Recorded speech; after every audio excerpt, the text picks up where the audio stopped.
nilichokiona kwenye mahusiano, 99% wanaume wana mwanamke zaidi ya mmoja. Kuliko kupata mwanaume ambaye yuko randomly, it's better upate mwanaume mwenye mtu wake ambaye anamheshimu, afu na wewe akakuheshimu, akakutreat kama anavyomtreat mwanamke wake.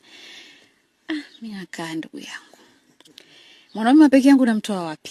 Wewe mwenyewe hapo huko haiwezekani ukawa tu kwamba eti huwezi kupata mwanaume wa peke yako. Atapatikana, lakini nikiwa kwenye hayo mahusiano atatafutwa tu yani, hata kama mimi nikiwa wa kwanza, lakini akatafuta wa pembeni. Atatafuta tu hata kama ni baada ya mwaka.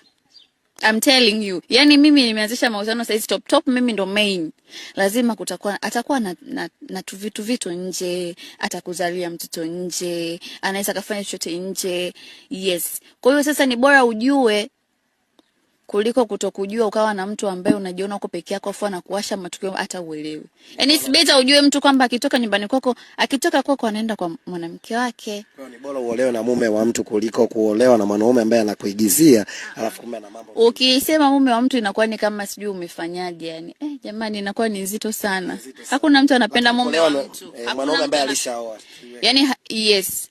Mbona Waislamu wanaruhusiwa kuwa na mwanamke zaidi ya mmoja? Yes. Kwa akitokea mwanaume ambaye anaweza kuwa na mwanamke zaidi ya mmoja, anaweza kuwatekea wote, anaweza kuwapa furaha wote, anaweza kugawanya mahitaji 50-50. Una stay. Unaweza kukafa na stress ya maisha.